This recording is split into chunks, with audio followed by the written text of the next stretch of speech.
Oke, Anda bersama dengan saya Rudi Sangian. Kali ini saya ingin share tentang pelabuhan, khususnya beberapa hari ini saya berhadapan dengan berbagai kalangan dan mereka itu kesehariannya bekerja sebagai perusahaan logistik atau perusahaan pelayaran. Pelabuhan itu sekalipun berhubungan dengan logistik atau dengan pelayaran, tetapi itu dua cerita yang penjelasannya berbeda ya.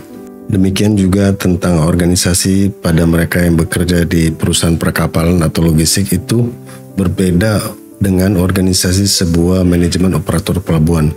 Sehingga jenjang karirnya terkadang mereka yang tadinya bekerja di perusahaan logistik atau di perusahaan pelayaran berpikir akan sama jenjang karirnya ketika mereka bekerja di sebuah manajemen operator pelabuhan. Contoh di perusahaan logistik dan perkapalan itu ada unit kerja operation dan unit kerja komersial.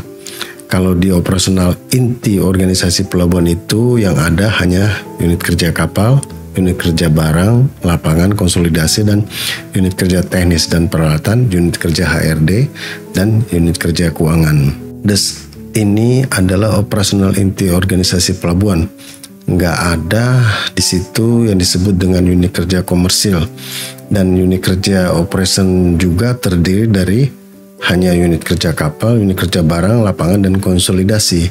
Kalau berbicara operasional inti organisasi pelabuhan dan direktorat pengembangan bisnis, maka itu dua piramida organisasi yang berbeda di ranah pelabuhan. Ketika Anda duduk di operasional inti organisasi pelabuhan, maka yang terpikir oleh Anda bukan hanya satu kapal ya, tetapi banyak kapal dengan keterbatasan area tambatan kapal di pelabuhan dan keterbatasan area penumpukan barang, di mana Anda dituntut agar kinerja berthing occupancy ratio itu tidak lebih dari 70%, serta yard occupancy ratio tidak boleh melebihi 65%, dan dwelling time kalau bisa maksimum 2 hari saja. Sedangkan unit kerja perusahaan logistik dan perusahaan pelayaran berpikirnya berbeda dengan manajemen organisasi pelabuhan, yaitu Anda jangan sampai kapalnya datang terlambat di pelabuhan tujuan dan jangan terlalu lama di pelabuhan tersebut, dan dikarenakan kapalnya harus segera berangkat ke pelabuhan antara berikutnya sampai pada pelabuhan akhir, lalu kapal itu balik lagi ke home base origin port pada siklus awal rute kapal. Anda yang bekerja di unit kerja perusahaan logistik atau perkapalan harus memikirkan bagaimana bisa terjadi kapal itu kalau sekali jalan muatannya banyak sehingga biaya logistik per barangnya itu menjadi lebih murah. Anda di unit kerja operation harus bekerja sama dengan unit kerja komersial jika seandainya kapal itu bisa melakukan joint slot ya, sehingga slot okupansi ratio-nya tersebut bisa maksimum. Kan cerita ini beda banget ya kalau kita bandingkan dengan manajemen operator pelabuhan. Saya tidak heran dan tidak kaget mengamati berbagai kebijakan pelabuhan dari kementerian terkait.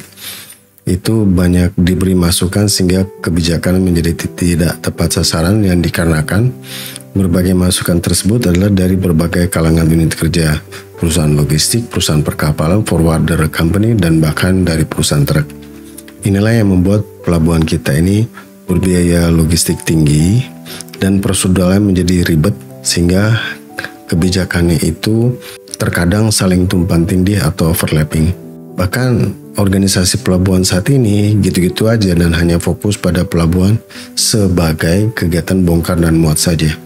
Tidak pernah ada sebuah pelabuhan yang dapat berhasil menjadi hub logistik bagi hinterland, yang mana di hinterland itu terdiri dari berbagai kawasan industri. Berbicara pentarifan itu benar-benar celah, dan slot operasional operator pelabuhan itu hanya 20% sampai 25%. Sisanya itu 80% sampai 75% dari batas tarif atas jasa logistik dinikmati oleh berbagai perusahaan penyedia jasa logistik yang berperan sebagai perusahaan pelayaran, agen kapal, perusahaan forwarder, dan perusahaan truk. Misalkan batas atas jasa pasar logistik itu katakanlah 400.000 per barang, maka operator pelabuhan kalau dihitung-hitung hanya kebagian porsi 100.000 atau 25%-nya saja. Kan ini aneh ya, bagaimana caranya operator pelabuhan itu bisa membiayai dirinya sendiri dengan sumber daya manusia yang handal, alat bongkar muat yang canggih, serta perangkat teknologi yang terkini.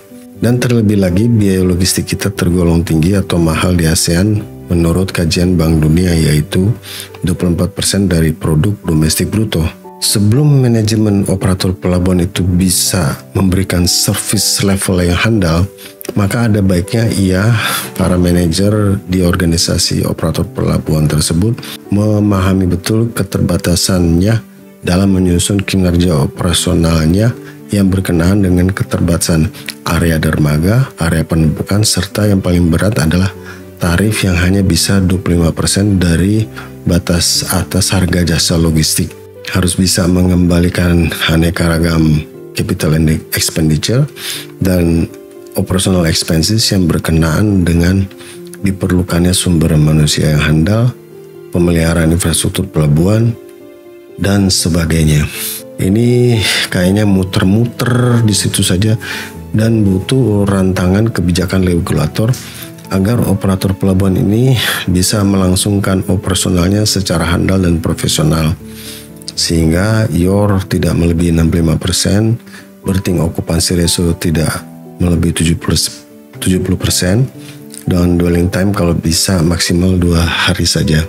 Mengkondisikan kinerja operasional seperti berting occupancy ratio, yard occupancy ratio, dan dwelling time ini tidak hanya memerlukan sumber daya manusia handal, tetapi juga pengembangan infrastruktur pelabuhan, serta pemanfaatan teknologi terkini.